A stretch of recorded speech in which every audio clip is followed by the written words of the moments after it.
Hello guys, നമസ്കാരം. ഞാൻ നല്ല സന്തോഷത്തില്ല, വെറുതുമല്ല. CSK പൊട്ടി 8 നില പൊട്ടി. നല്ല കിണ്ണം കച്ച കളിയായിരുന്നു, നല്ല രസമുണ്ടല്ലോ കളിയാണ്. അതായത് ഇന്ന് കളി ചെന്നൈയിലായിരുന്നു. ചെന്നൈയിലെ കളിയിൽ അവരുടെ വീട്ടിൽ അവരെ പോയി തോപ്പിക്കുന്ന ആ രീതിയിലായിരുന്നു. കാരണം ഇന്നത്തെ കളി RCBയും ഞാൻ മൊത്തത്തിൽ ഡീറ്റെയിൽഡ് പറയാം. ഇന്നത്തെ കളി RCBയും CSKയും തമ്മിലായിരുന്നു. നല്ല സൂപ്പർ കളിയായിരുന്നു. മീൻസ് ഗ്രൗണ്ട് സപ്പോർട്ട് മൊത്തം CSKയ്ക്ക് വേണ്ടിയായിരുന്നു. പക്ഷേ അവന്മാർ 8 നില പൊട്ടി 50 റൺസിനായിരുന്നു പൊട്ടി. 1-2 അല്ല, 50 റൺസിൽ CSK പൊട്ടി, 8 നില പൊട്ടി. ഓക്കെ, ഞാൻ ഫുൾ ഡീറ്റെയിൽഡ് പറയാം. ഫസ്റ്റ് ബാറ്റിംഗ് RCBക്ക് ആയിരുന്നു. RCB 196 അടിച്ചു, 7 വിക്കറ്റ് പോയി.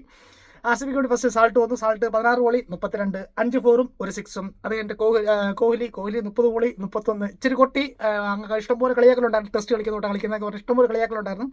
കോഹ്ലി 2 4ഉം 1 6ഉം അടിച്ചു. അതിനുശേഷം ദേവദത്ത് പടിക്കൽ വന്ന് 14 ബോളി 27, 2 4ഉം 2 6ഉം. പിന്നെ രജത് പാട്ടീൽ, അവൻ നല്ല സൂപ്പർ കളിയായിരുന്നു. പക്ഷേ അവൻ ആക്ച്വലി ക്യാച്ചൊക്കെ മിസ് ചെയ്ത് ആ ക്യാച്ചിന് നല്ല വില കൊടുക്കേണ്ട ഒരു CSK. പാട്ടീത്തർ അടിച്ചു വെച്ചാൽ 32 പന്തിൽ നിന്ന് 51 റൺ അടിച്ചു, 4 4ഉം 3 6ഉം. പിന്നെ അവസാനം ടിം ഡേവിഡ് നല്ല മീൻസ് അവസാനത്തെ നല്ല രീതിയിൽ കളിച്ചായിരുന്നു. ലാസ്റ്റ് ഒരു നല്ല കിണ്ണക്കച്ച് 2-3 6 ഒക്കെ അടിച്ചായിരുന്നു. ടിം ഡേവിഡ് 8 ബോളി 22, 1 4ഉം 3 6ഉം. അങ്ങനെ RCB അടിച്ചത് 196, 7 വിക്കറ്റ് പോയി. CSKയ്ക്ക് വേണ്ടിയിരുന്ന ഖലീൽ 4 ഓവർ 28-ന് 1 വിക്കറ്റ്. രവിചന്ദ്രൻ അശ്വിൻ 2 ഓവർ എറിഞ്ഞുള്ളൂ, 1 വിക്കറ്റ് ഇട്ടു, 22 റൺ വിട്ടുകൊടുത്തു. സാം കുറാൻ ചെണ്ടയായിരുന്നു എന്ന്, ചെണ്ട എന്ന് പറഞ്ഞാൽ വെറും നല്ല കിണ്ണം കച്ച ചെണ്ടയായിരുന്നു. 3 ഓവർ 34 റൺ വിട്ടുകൊടുത്തു. അതിനുശേഷം നൂർ അഹമ്മദ് അഫ്ഗാനിസ്ഥാൻ്റെ നൂർ അഹമ്മദ് എറിഞ്ഞു, പക്ഷേ ഇച്ചിരി റൺ വിട്ടുകൊടുത്തു. പക്ഷേ വിക്കറ്റ് ഇട്ടു, 3 വിക്കറ്റ് ഇട്ടു. 4 ഓവർ 36 റൺസ് വിട്ടുകൊടുത്തു, 3 വിക്കറ്റ് ഇട്ടു. അതിനുശേഷം രവീന്ദ്ര ജഡേജ ചെണ്ട നല്ല കിണ്ണം കച്ച ചെണ്ട, 3 ഓവർ 37 റൺ വിട്ടുകൊടുത്തു. പിന്നെ 10 റാണ ശ്രീലങ്കയുടെ 10 റാണ 4 ഓവർ 36-ന് 2 വിക്കറ്റ് 30 റൺ ഇട്ടു, 2 വിക്കറ്റ് ഇട്ടു. അങ്ങനെ അവരുടെ ഇത് കഴിഞ്ഞു. അങ്ങനെ RCB 196 അടിച്ചു. അങ്ങനെ എല്ലാവരും വിചാരിച്ചു CSK ജയിക്കുമെന്ന് വിചാരിച്ചു. കാരണം അവരുടെ നാട്ടിലെ കളി അവർക്ക് ജയിച്ചേ പറ്റത്തുള്ളൂ, കാരണം അവരുടെ അഭിമാനത്തിൻ്റെ പ്രശ്നമായിരുന്നു. പക്ഷേ നേരെ കളി തിരിഞ്ഞു പോയി. RCB നല്ല എറിഞ്ഞു പിടിച്ചു, എറിഞ്ഞ കിണ്ണം കാച്ച് എറിയായിരുന്നു. CSKയോട്ട് കളിച്ചു വെച്ചാൽ രച്ചിൻ രവീന്ദ്ര ന്യൂസിലാൻഡിൻ്റെ, അവൻ 31 പന്തിൽ നിന്ന് 41 റൺ അടിച്ചു, 5 4 അടിച്ചു.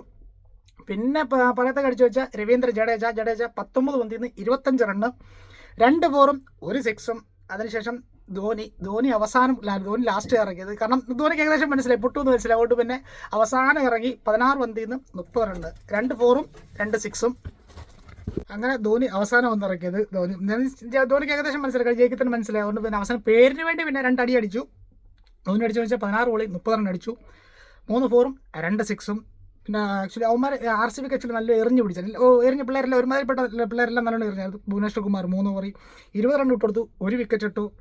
ജോഷ് ഹസൽവുഡ് അതായത് ഓസ്ട്രേലിയയുടെ, അവനാണ് എറിഞ്ഞത്, നല്ല എറിയായിരുന്നു. 4 ഓവർ വെറും 21 റണ്ണേ വിട്ടുകൊടുത്തുള്ളൂ, 3 വിക്കറ്റ്. കിണ്ണം കാച്ച് 3 വിക്കറ്റ് എറിഞ്ഞിട്ടു. പിന്നെ യശ് ദയാൽ, ഇന്ത്യക്കാരൻ തന്നെയാണ്. യശ് ദയാൽ 3 ഓവർ 18 റണ്ണിന് 2 വിക്കറ്റ് ഇട്ടു. പിന്നെ ലിവിങ്സ്റ്റൺ, ഇംഗ്ലണ്ടിൻ്റെ 4 ഓവർ 28 റൺ വിട്ടുകൊടുത്തിട്ട് 2 വിക്കറ്റ് ഇട്ടു. അങ്ങനെ അവരുടെ ഏകദേശം CSKയുടെ കാര്യത്തിൽ തീരുമാനമായി. അങ്ങനെ CSK 146-ന് 8 വിക്കറ്റ് പോയി.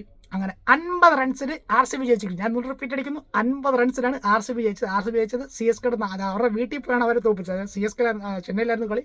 ചെന്നൈയിലാണ് RCB CSK കുറേ വർഷങ്ങൾക്ക് ശേഷം, അത് വേറെ സത്യം, കുറേ വർഷങ്ങൾക്ക് ശേഷം അവർ തോപ്പിക്കുന്നത്. പക്ഷേ എന്തായാലും ഇന്നത്തെ എനിക്കൊരു ഇച്ചിരി നല്ല സന്തോഷമുണ്ട്, കാരണം CSK പൊട്ടിയല്ലോ, അതിൻ്റെ ഒരു ഇത്. എന്തായാലും RCB ജയിച്ചിരിക്കുന്നു, 50 റൺസിന് RCB ജയിച്ചു. പക്ഷേ ഇതേപോലെ കണ്ടിന്യൂ അടിക്കട്ടെ. ഈ കൊല്ലം RCB കപ്പടിക്കട്ടെ. ഞാനും ആത്മാർത്ഥമായി ആഗ്രഹിക്കണം. കുറേ വർഷം അവർ ഇതിൽ കപ്പടിച്ചില്ലെന്നുള്ള ഒരു ഇതുണ്ട്. എറണാകുളം ടീം, അങ്ങനത്തെ ഭാഗ്യമില്ലാത്ത ടീമുള്ള ഒരു പേരുണ്ടോ RCBക്ക്. ആ ഒരു പേര് അവർ മാറ്റട്ടെ എന്ന് ഞാൻ ആത്മാർത്ഥമായി ആഗ്രഹിക്കുന്നു. അപ്പോൾ RCB ഈ കൊല്ലം ജയിക്കട്ടെ ഞാനും ആഗ്രഹിക്കുന്നു. അപ്പോൾ ശരി, നാളെ വീണ്ടും കാണാം. മസലാം, ബൈ ബൈ.